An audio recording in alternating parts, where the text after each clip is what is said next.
We're very pleased and honored to have in Trinidad and Tobago Dr. Hamadoun Toure, who is the Secretary General, International Telecommunications Union, and I now invite him on stage.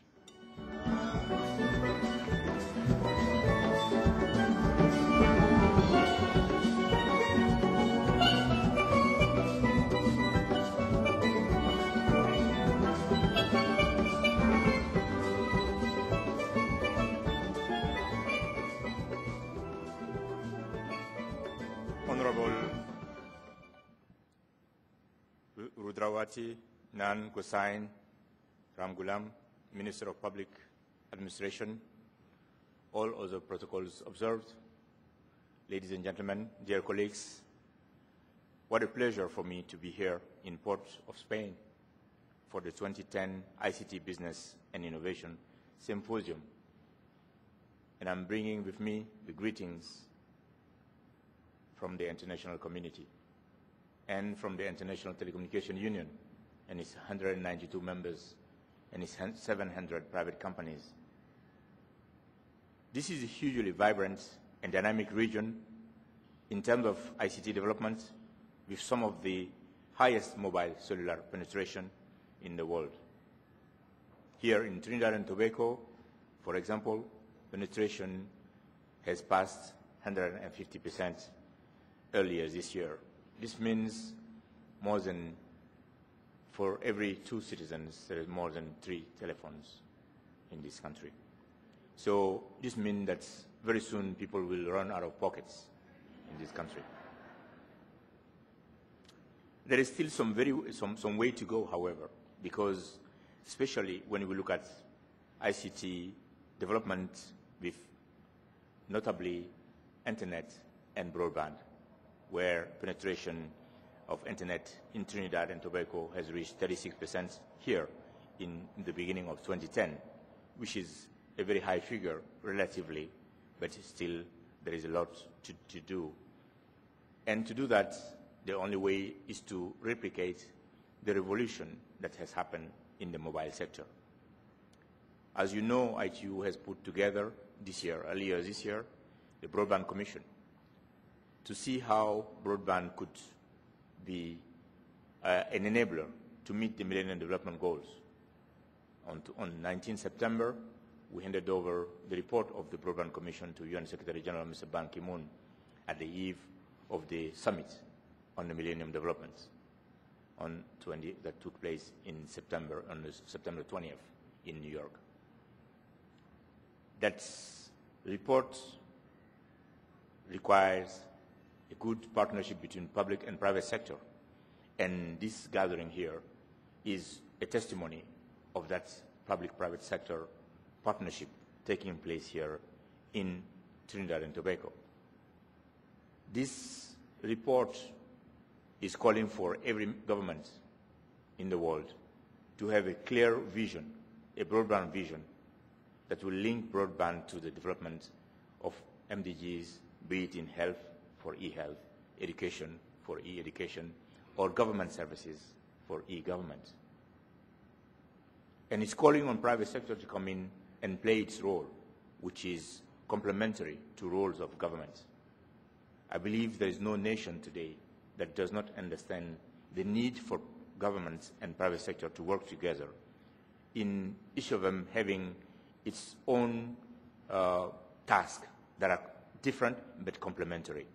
Government to have not only the vision, but to have the legal and regulatory framework that will be an enabling factor for private sector to come in and invest.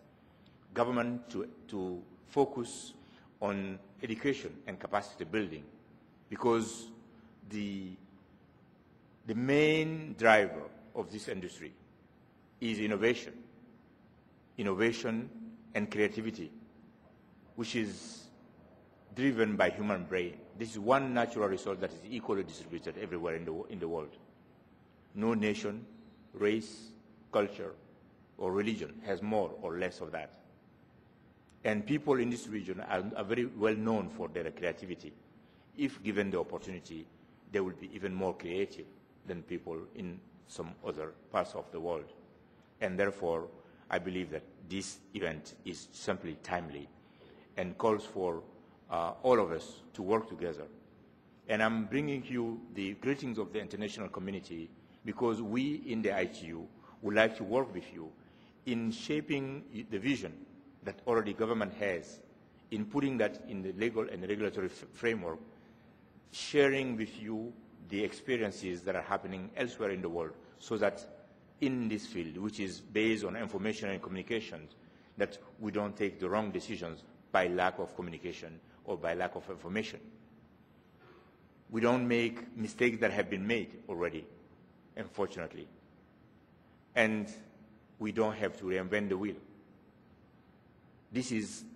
We are in the information age, and we are entering the knowledge society in which access to information will be ubiquitous.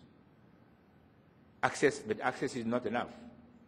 As laid out in the Tunis agenda of the World Summit on Information Society that took place in 2005 in Tunis, the right to access to information, to use information, to create information, and share information are the 4 prerequisites for us to enter the knowledge society that we are dreaming of. And this knowledge society will have equal opportunity for everyone. And this is a society where some countries win does not mean other countries lose. We all can be winner in this new society that we are shaping here. Information and communication technology will help, therefore, address every single pressing issue of the world. It's been a key driver in the last debates on the world financial crisis. As you know, the ICT sector was the most resilient sector during the financial crisis. During the debates on climate change, ICT has proven to be part of the solution, not part of the problem. New savings can be made in energy consumption by way of use of ICT. And ICT can be an alternative to many high energy consuming industries like transport and others.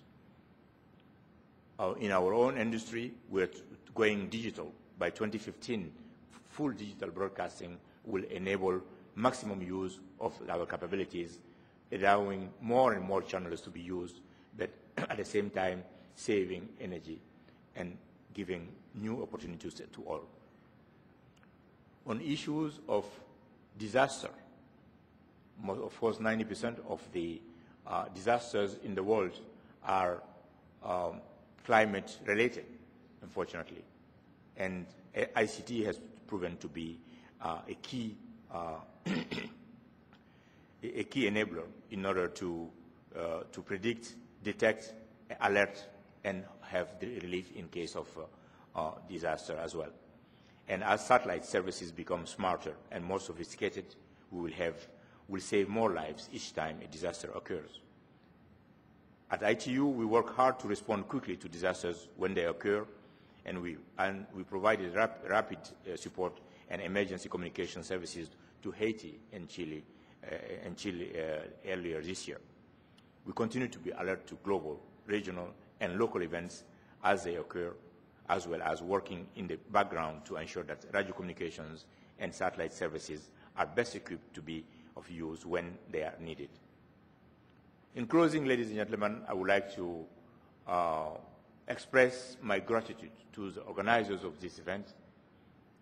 Indeed, Trinidad and Tobago has been organizing this event to ensure that ICT stays on the top of the national agenda, and it is the case here. This is why you've succeeded this well in the mobile sector.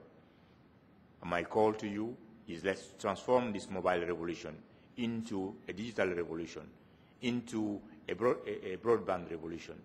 This is feasible, given a good leadership, a clear vision, a vision shared.